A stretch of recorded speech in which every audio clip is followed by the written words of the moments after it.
All of the second round series for these NBA playoffs are set, and 2 of them are underway, but 3 of them I haven't even talked about yet.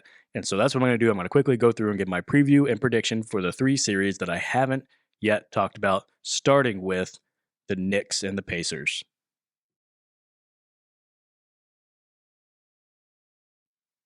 The Knicks got here by dispatching of the Philadelphia 76ers. I incorrectly predicted that the Sixers would win that series in 7, but I did qualify it with if Joel Embiid is healthy. And he was healthy enough to play, but he wasn't really at full strength. So he was dominant in stretches, really wore out in stretches.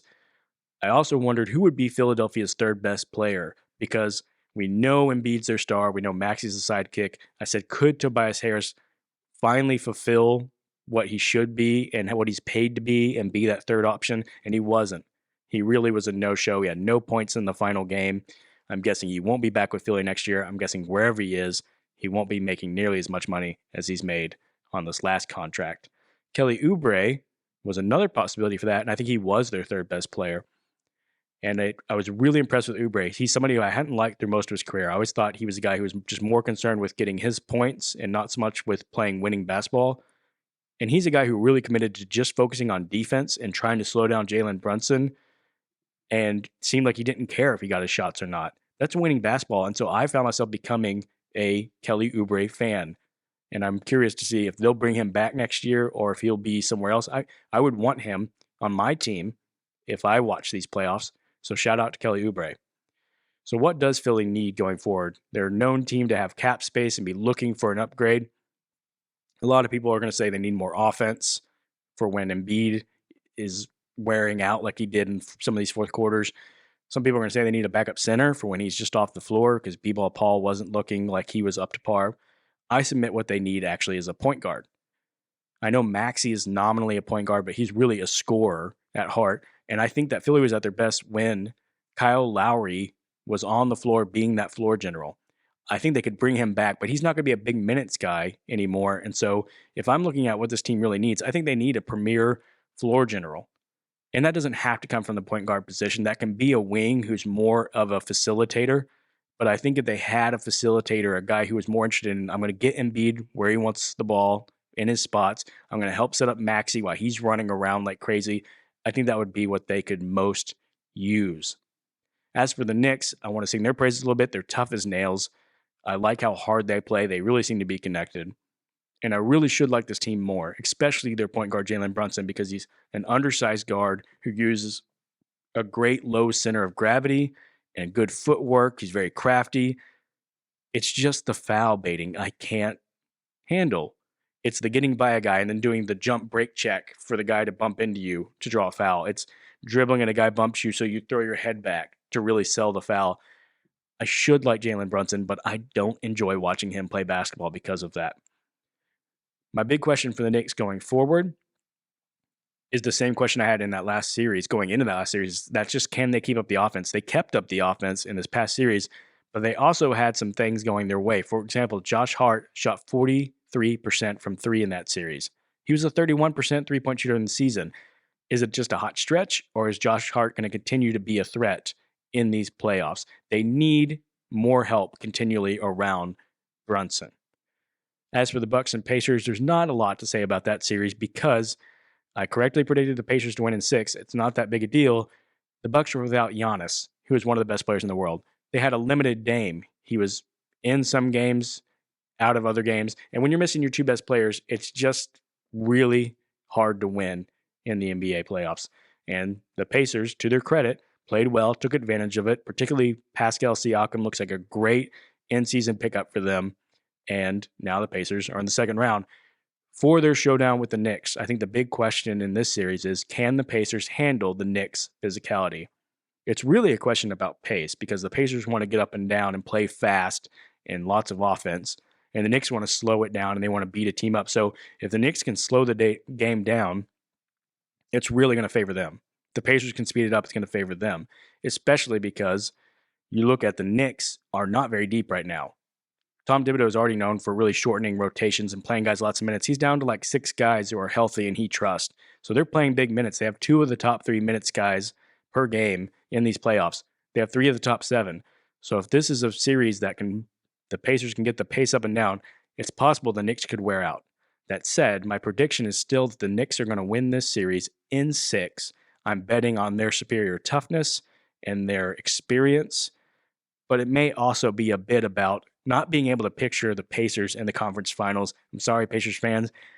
It just doesn't seem like a team that should be there. But honestly, with either of these teams, I do think this is one of those years where we'll look back and we'll say, yeah, they made a conference finals, but it was a little fluky because Embiid was hurt.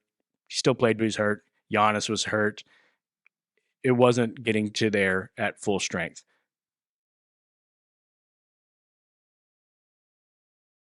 Our other Eastern Conference semifinal is the number 1 seed Boston Celtics against the number 4 seed Cleveland Cavaliers. The Celtics got here by going through the Miami Heat. I predicted this would be the year that the Celtics would finally eliminate the Heat in dominant fashion. I predicted a sweep. They ended up getting it done in a gentleman's sweep. Miami had one outlier shooting game. They caught fire. They hit 23 threes and gave a little scare to the Boston fans who thought, oh no, are we not that great? They dominated most of the series besides that. Cleveland and Orlando. Cleveland survived a grueling 7-game series against the Magic, just like I predicted. I said it would be a rock fight. It was. I said Donovan Mitchell would be the difference. He was. He was the one player in that series who could really get hot and just take over offensively. That said, I was really impressed with the Magic. I think Paolo Banchero is going to be a legitimate star. His combination of size and skill is just really hard to find and match. I think if Franz Wagner can bounce back from a subpar year, especially shooting the ball, then they've got a really bright future as a team. They've got some flexibility this summer, and some people want them to go big game hunting, try to get a guy like Paul George. I think what they really need is just a shooter. If they could get like a Duncan Robinson, if they could pull him from Miami, or a player of that type to run around and create space for them, I think that would be a good difference maker that's reasonable for them this summer. For Boston and Cleveland, I think Boston is just clearly the better team, even without Porzingis, whose injury hurts them, but it's better now at this point in the playoffs than later if the timeline holds, meaning if, in fact, there is time for him to come back in the conference finals or even just the finals if they get there. Boston went 2-1 against Cleveland in the regular season. Mitchell can be explosive and swing a game or two. And sometimes I think in the past, Garland has been a player that Boston has had a hard time guarding because usually their defense is built on size and speed that can switch across all positions, but the smaller, really quick guys could give them trouble. That said, Garland has not been himself in these playoffs, and if he doesn't pick it up, it's going to be really hard for Cleveland. Jarrett Allen's health is also a question mark, whether or not he's going to be back for the beginning of this series. All in all, I think it's just too much for Cleveland to overcome. I think Donovan Mitchell's too good for them to just get swept, but I'm going to predict the Celtics win this one in 5.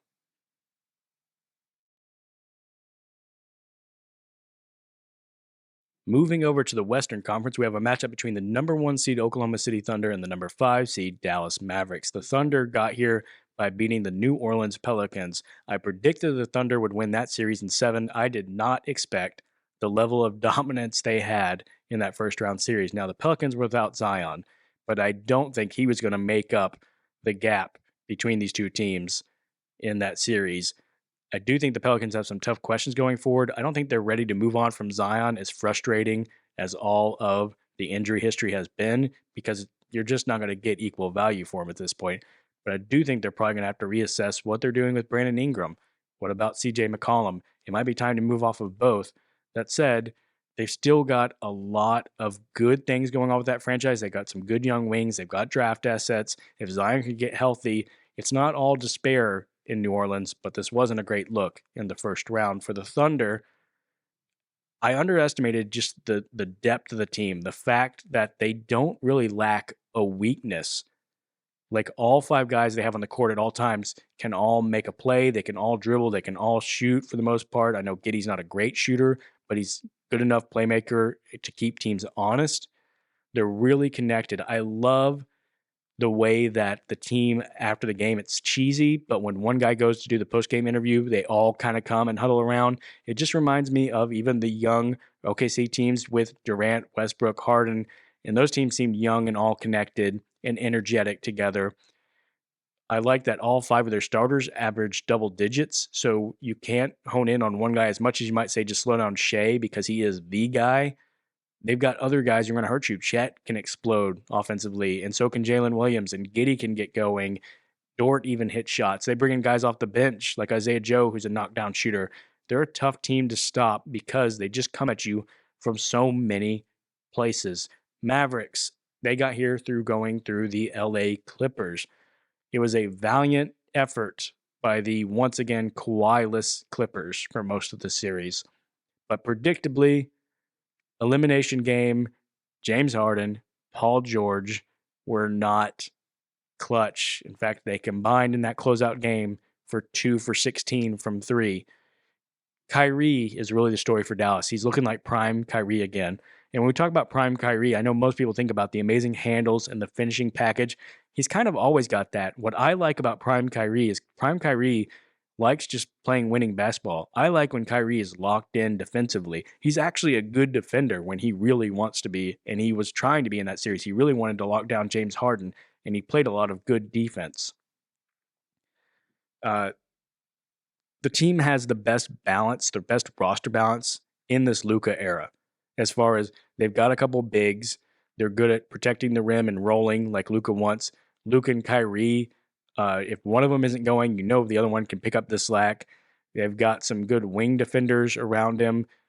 I just think that this, if there's a year for Luka to make a run, this has been his best chance so far. That said, it's going to be a tough matchup against the Thunder. It is curious. I'm curious to see round one.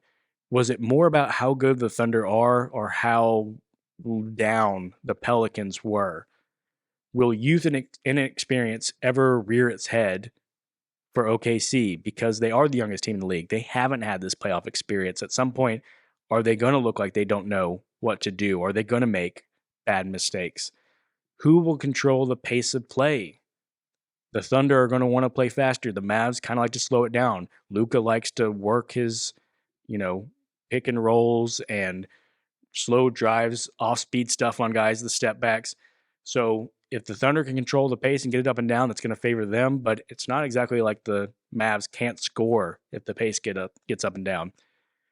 Can Dallas's bigs hurt OKC inside? We all know that if there's a weakness, if there's a chink in the armor for OKC, it's that they aren't very big, at least to say inside they don't have a lot of girth. Chet's a very skinny big. He protects the rim well. Dallas's bigs aren't exactly the type you just throw it to and say, beat up the other big inside with your size advantage. And so I don't know. I guess maybe you could say Luka and Kyrie might do a good job of attacking the rim and putting pressure, especially if Chet ever gets in foul trouble. It's going to be tough to keep those guys from the rim if you're OKC. That said, OKC has a lot of great perimeter defense to throw at the Mavericks. They can put Lou Dort on Luka. They can put Jalen Williams and rotate other guys on Kyrie. They have a lot of options, and they've got Chet back there blocking shots. I like the Thunder's matchups for Dallas much more than I like Dallas's matchup for the Thunder because Dallas will probably put Derek Jones Jr., who's been a good defender, on SGA. But after that, I guess you're maybe putting Kyrie on Dort, putting Luka on Giddey, and hoping those two don't have great matchups. You're putting Washington on Williams. I like that matchup for OKC. Gafford on Holmgren. Again, I think that there are more matchups that favor the Thunder than favor the Mavericks, which is why I'm going to end up predicting. And I can't believe I'm doing this because I was not very high on the Thunder going into these playoffs, thinking they weren't going to be experienced enough. I'm going to predict the Thunder win in 6. I think Luka and Kyrie can each steal a game, but I think we're going to see the Thunder in these Western Conference Finals. Now I'm going to quickly review what I have overall in these playoffs in my brackets. In the Eastern Conference, I predicted the Celtics will beat the Cavaliers in 5, and I predicted that the New York Knicks would beat the Indiana Pacers in 6, which would give us a Celtics-New York Knicks Eastern Conference Finals, which, as a Celtics fan, I feel okay about. And then in the West, I predicted that the Thunder would beat the Mavericks in 6, and I predicted that the Nuggets would beat the Wolves in 7. That's already looking like it might not be a good prediction as the Wolves were dominant in the first 2 games on the road in Denver. I'm excited to continue to watch that series. I would be okay with Minnesota OKC Western Conference Finals, a battle of young teams hungry to make a breakthrough ahead of schedule. Well, hope you guys are enjoying these playoffs as much as I am. I can't wait to come back and talk more about how these series go.